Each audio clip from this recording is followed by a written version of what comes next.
കേരളത്തിൽ BJP നിർണായക ശക്തിയായി മാറുകയാണ്. ഇൻ്റലിജൻസ് റിപ്പോർട്ടുണ്ട്, ഏതാണ്ട് ഒരു 38 സീറ്റ് വരെ ഇവർ എ ക്ലാസ് മണ്ഡലമാണ്, അവിടെ എല്ലാം തന്നെ അതിശക്തമായ മത്സരം ഉണ്ടാകും എന്നുള്ളത്. അങ്ങനെ BJP ഒരു വലിയ മുന്നേറ്റം, നമ്മൾ കണക്കുകൂട്ടലെല്ലാം തെറ്റിച്ചുകൊണ്ട് മുമ്പോട്ട് പോവുകയാണെങ്കിൽ കേരളത്തിൽ ഒരു തൂക്ക് സഭയ്ക്കല്ലേ സാധ്യത വരുന്നത്? അല്ല, അത് BJP ശക്തമായുള്ള സ്ഥലങ്ങളിലെ രണ്ടാം സ്ഥാനത്ത് വരുന്ന കക്ഷിയെ വിജയിപ്പിക്കാനായിട്ട് ഈ ന്യൂനപക്ഷങ്ങൾ ശ്രമിക്കും. BJP ജയിക്കാൻ അവർ സമ്മതിക്കത്തില്ല. പഴയ അടവ് നയം അടവ് നയം ഇപ്പോഴും വരും, അധികം സ്ട്രോങ് ആയിട്ട് വരും. പണ്ട് ഇത്രയും പേടിയില്ല, ഇപ്പം വലിയ പേടിയാണ് BJP പേടി എന്നും പറഞ്ഞ് ഒരു ഫാക്ടറുണ്ട് ന്യൂനപക്ഷങ്ങൾക്ക്, പ്രത്യേകിച്ച് മുസ്ലിങ്ങൾക്ക്. അവർ BJP ജയിക്കാൻ ഒരു തരത്തിൽ സമ്മതിക്കത്തില്ല. ഒരു 45% വോട്ടൊക്കെ കിട്ടിയാൽ ജയിക്കാം. ഇപ്പോൾ ബീഹാറിലൊക്കെ ചിലപ്പം 35% വോട്ടുണ്ടെങ്കിൽ ജയിക്കാം. ഇവിടെ അത് സമ്മതിക്കത്തില്ല. നമ്മൾ പ്രതീക്ഷിക്കുന്ന പോലെ ജയിക്കത്തില്ല, സീറ്റ് വരത്തില്ല, വോട്ട് കൂടും. ജയിക്കുന്ന ഘട്ടം വരുമ്പം അവർ വോട്ട് തിരിച്ചു ചെയ്യും. ഇപ്പോൾ ഈ കാസർഗോഡ് മണ്ഡലത്തിൽ നോക്കിയാൽ അറിയാം, ജില്ലാ പഞ്ചായത്ത് 2 സീറ്റ് BJPക്ക് കാസർഗോഡ് ജില്ലയിലുണ്ടായിരുന്നു. ജില്ലാ പഞ്ചായത്തിൽ ഇപ്പോൾ ഒന്നായിട്ട് ചുരുങ്ങി. അതിൻ്റെ കാരണം എന്നാന്ന് ചോദിച്ചാൽ BJP ജയിക്കുമെന്നുള്ള ഭയത്തിൽ ഒന്നുകിൽ ഇവർ ന്യൂനപക്ഷങ്ങൾ സംഘടിച്ച് CPM ചെയ്യും, അപ്പോൾ അവർ ജയിക്കും. CPM ശക്തമായിട്ടുള്ളിടത്ത്, അപ്പോൾ UDF ശക്തമായിട്ടുള്ളിടത്ത് UDF ചെയ്യും. അങ്ങനെ വരുമ്പോൾ BJPയുടെ സീറ്റ് അങ്ങ് നഷ്ടപ്പെടും. അതേ കളി ഇത്തവണ അതിലും സ്ട്രോങ് ആയിട്ട് നടക്കും. ഒരു തരത്തിലും ജയിക്കാൻ സമ്മതിക്കത്തില്ല. പക്ഷേ ഈ അമിത്ഷാ പറഞ്ഞൊരു കാര്യം ഓർമ്മയും, 2026 BJP കേരളം ഭരിക്കുമെന്ന് പറഞ്ഞൊരു കാര്യമുണ്ട്. അതെ, അത് അമിത്ഷാ ആയതുകൊണ്ടാണ് ഞാൻ ആ ചോദ്യം അങ്ങോട്ട് എടുത്തിട്ട് ചോദിക്കുന്നത്. അത് നേതാക്കൾ അണികളെ ഒരു ആവേശം കൊള്ളിക്കാൻ വേണ്ടി പറയുന്നതേ ഉള്ളൂ. അദ്ദേഹത്തിനും അറിയാമായിരിക്കും സ്ഥിതിയെ, യാഥാർത്ഥ്യം. പടിപടിയായിട്ട് വരുന്നതേ ഉള്ളൂ അത് എന്നറിയാം. ഒരു 2036 ആകുമ്പോഴത്തേക്ക് ഇവർ പ്രതിപക്ഷത്ത് വലിയ കക്ഷിയോ അല്ലെങ്കിൽ ഭരണകക്ഷിയോ ആകും കേരളത്തിൽ, ഉറപ്പാണ്. അത് ഇനിയും 10 കൊല്ലം കൂടെ വെയിറ്റ് ചെയ്യണം.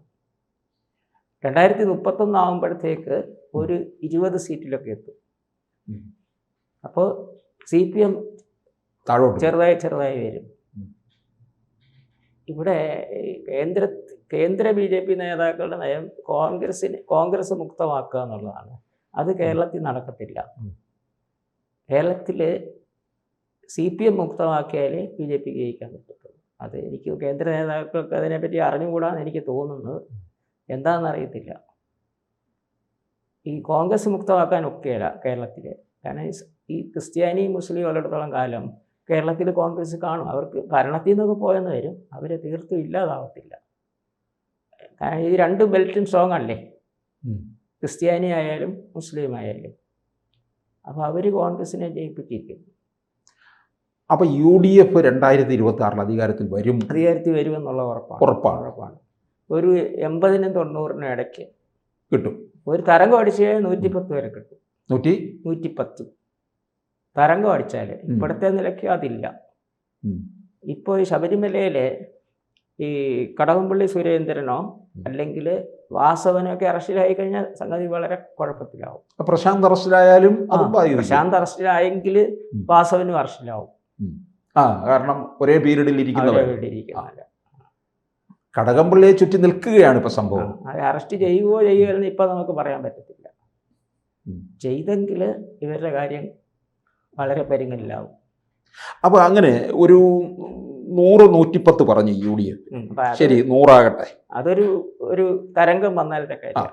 ഈ 100 ആണെങ്കിൽ ഇപ്പം നമ്മൾ ഒരു കണക്കുകൂട്ടൽ ഇതുപോലെ തന്നെ ഉണ്ട്. BJP ഒരു 2 മുതൽ 10 വരെയെങ്കിലും പോകും. അപ്പോൾ LDFന്റെ സ്ഥിതി വളരെ പരിങ്ങലാവും. 100 സീറ്റ് കിട്ടിയാൽ മറ്റവർക്ക് 35 കിട്ടുള്ളൂ. ഈ LDFന് 35 വരുള്ളൂ അന്നേരം. ഇപ്പോൾ ഞാൻ പറഞ്ഞ എൻ്റെ കണക്കനുസരിച്ച് 78 മുതൽ 90 വരെ UDF, LDF 42 മുതൽ 55 വരെ, BJPക്ക് 2 മുതൽ 10 വരെ. ഈ തരംഗം വരുമ്പോഴാണ് ഈ 100 ഒക്കെ വരുന്നത്. ആ തരംഗം വന്നു കഴിഞ്ഞാൽ ചിലപ്പോൾ ആ തരംഗത്തിൽ BJPക്കും കൂടുതൽ സീറ്റ് കിട്ടിയെന്ന് വരാം. ഈ CPM വളരെ പുറകോട്ട് പോയാലേ. നമ്മളിപ്പോൾ ആദ്യത്തെ സ്ഥിതിയിൽ അങ്ങനെ കയറി പറയത്തില്ല.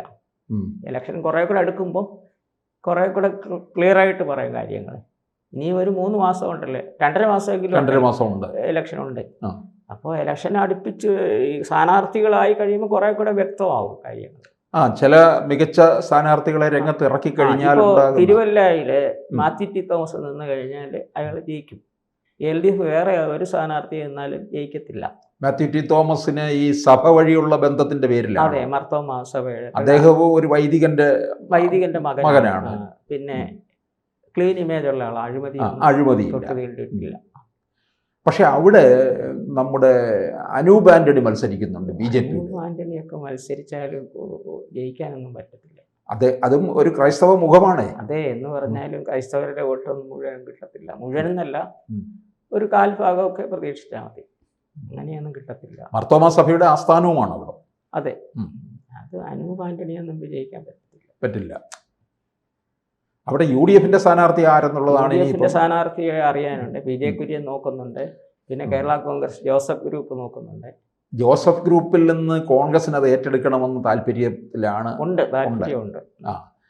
ഈ ജോസഫ് ഗ്രൂപ്പിനെ പൊതുവെ അവർക്ക് കൊടുക്കുന്നത് 10 സീറ്റ് എന്തോ, അതിൽ 4 സീറ്റ് എടുക്കാനുള്ള തീരുമാനമാണ്. ചിലത് വെച്ചു മാറണം. ഗ്രൂപ്പിനൊന്നും 10 സീറ്റ് കൊടുക്കാനുള്ള അർഹതയില്ല.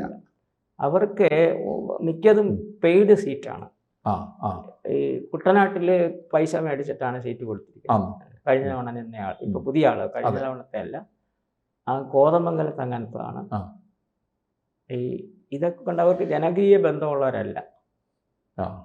അപ്പോൾ തോക്കാൻ സാധ്യത കൂടുതലാണ് അവരൊക്കെ നിന്ന് കഴിഞ്ഞാൽ. കോൺഗ്രസിന് കുറച്ചുകൂടെ ജനകീയമായ ഇതുണ്ട്. അവർക്ക് അവരുടെ നിലനിൽപ്പ് ഭയന്നുകൊണ്ടാണ് അവർ മാണി ഗ്രൂപ്പ് അടുപ്പിക്കാതിരിക്കാൻ ശ്രമിക്കുന്നത്. കാരണം അല്ല, ഇപ്പോഴും എനിക്ക് മാണി ഗ്രൂപ്പ് UDFിൽ വരുമെന്നുള്ള ചെറിയ പ്രതീക്ഷയുണ്ട്.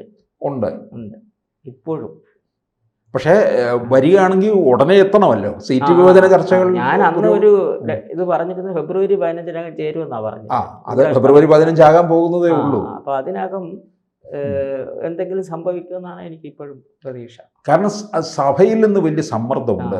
അവർക്ക് LDF അവർക്ക് പറ്റിയതല്ല. ഒന്നുകിൽ പിളർന്നിട്ടെങ്കിലും ഇതിനകത്ത് വരുമെന്നാണ് ഞാൻ കരുതുന്നത്.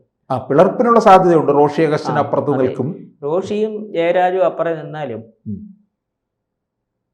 മറ്റ് ഒരു വിഭാഗം ഇപ്പറേ വരുമെന്നാണ് ഞാൻ ഇപ്പോഴും ഉറച്ചു വിശ്വസിക്കുന്നത്. ഇനി അവിടെ തന്നെ തുടരുകയാണെന്നുണ്ടെങ്കിൽ കേരള കോൺഗ്രസ് മാണി വിഭാഗത്തിന്റെ ഭാവി തീരും. അതായത് ഇപ്പോൾ 5 സീറ്റുള്ളത് ചിലപ്പോൾ ഒരു സീറ്റ് കിട്ടും, ചിലപ്പോൾ ഒന്നുമില്ലാതാകും. ചിലപ്പോൾ ഇയാള് ഈ റോഷി അഗസ്റ്റിൻ ജയിച്ചെന്ന് വരാം. ഒരു ജനപ്രിയനാണല്ലോ. അതെ. പിന്നെ ജയരാജ് ഉണ്ട്. ഈ രണ്ടുപേരും ചിലപ്പോൾ ജയിച്ചെന്ന് വരാം. ഉറപ്പൊന്നും പറയാനൊക്കെ ഇപ്പോഴത്തെ കേരള കോൺഗ്രസിന് അങ്ങനെ ഒരു സംപൂജ്യരായി മാറിക്കഴിഞ്ഞാൽ അത് വലിയൊരു അടി തന്നെ ആയിരിക്കും. അതെ, എനിക്ക് തോന്നുന്നത് ജോസ് കെ മാണിക്ക് ആരും ജയിക്കരുതെന്ന് ആഗ്രഹം. എന്നാലല്ലേ പുള്ളിക്ക് രാജാവായിട്ട് നിൽക്കാൻ പറ്റുള്ളൂ. ഇപ്പം പുള്ളി MLA അല്ല. റോഷി അഗസ്റ്റിൻ വലിയ ഇയാളെ തലയ്ക്ക് മുകളിലായി. അങ്ങനെ ഒരു MLA പോലും കിട്ടരുതെന്നായിരിക്കും ചിലപ്പോൾ ഉള്ളിലെ ആഗ്രഹം. അല്ലെങ്കിൽ റോഷി അഗസ്റ്റിൻ പാർട്ടി പിടിച്ചെടുത്തെന്ന് വരും. ഇപ്പൊ കേരള കോൺഗ്രസിലൊക്കെ അങ്ങനെ. എനിക്ക് തോന്നുന്നു ഇപ്പൊ സീറ്റ് വിഭജന ചർച്ച നടക്കുന്നുണ്ടെങ്കിലും ജോസ് കെ മാണിയെ മുന്നിൽ കണ്ടുകൊണ്ട് തന്നെ കുറച്ച് സീറ്റ് അവർ ഒഴിച്ചിട്ടിരിക്കുകയായിരിക്കും.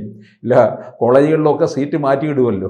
മാനേജ്മെന്റ് ഹോട്ടലുള്ളവർക്ക് പ്രവേശനം എന്ന് പറയുന്ന പോലെ സാധ്യതയുണ്ട്. അതൊരു ഇലക്ഷന് ഈ പ്രഖ്യാപിക്കുന്നിടം വരെ ഇതിന് സമയമുണ്ട്. ഇലക്ഷൻ എങ്ങനെയായാലും മാർച്ച് പകുതിക്കും പ്രഖ്യാപിക്കത്തില്ല.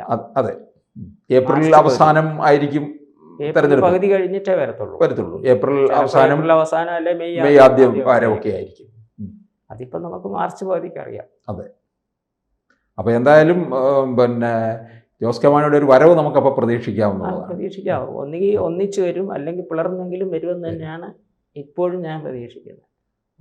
സീറ്റ് ഈ ചിലപ്പോൾ ഈ ചങ്ങനാശ്ശേരിയിലെ MLA ഉണ്ടല്ലോ, ജോബ് മൈക്കിൾ, പിന്നെ പൂഞ്ഞാറിലെ MLA കുളത്തിങ്കൽ, ഇവരൊക്കെ ചിലപ്പോൾ ഈ കോൺഗ്രസിൽ ചേരുകയോ അല്ലെങ്കിൽ കേരള കോൺഗ്രസ് ജയിൽ ചേരുക ചെയ്തിട്ട് UDF തന്നെ വരാനുള്ള ചാൻസ് കാണുന്നുണ്ട്. അല്ലെങ്കിൽ അവരൊരു പാർട്ടിയായിട്ട് തന്നെ UDFിലേക്ക് വരാനുള്ള ചാൻസ് കാണുന്നുണ്ട്.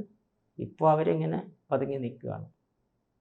അല്ലെങ്കിൽ അവിടെ നിന്ന് അവർക്കൊരു പ്രയോജനമില്ല. ഈ കോട്ടയം ജില്ലാ പഞ്ചായത്തിലൊന്നും ഇപ്പോൾ UDF ആണ് ജയിച്ചത്. അപ്പോൾ നമുക്ക് എന്തായാലും ഒന്ന് കാത്തിരിക്കാം ഫെബ്രുവരി 15-നകം ഇവർ വരുമോ ഇല്ലയോ എന്നുള്ളത്. ചിലപ്പോൾ ഡേറ്റൊക്കെ ചിലപ്പോൾ കുറച്ച് അങ്ങോട്ടും ഇങ്ങോട്ടും മാറാം, വരുമെന്ന് തന്നെയാണ് ഞാൻ കരുതുന്നത്. കൂടുതൽ വാർത്തകളും വിശേഷങ്ങളും നിങ്ങളിലേക്ക് എത്താൻ ABC മലയാളം സബ്സ്ക്രൈബ് ചെയ്യുക, ബെൽ ബട്ടണും അമർത്തുക.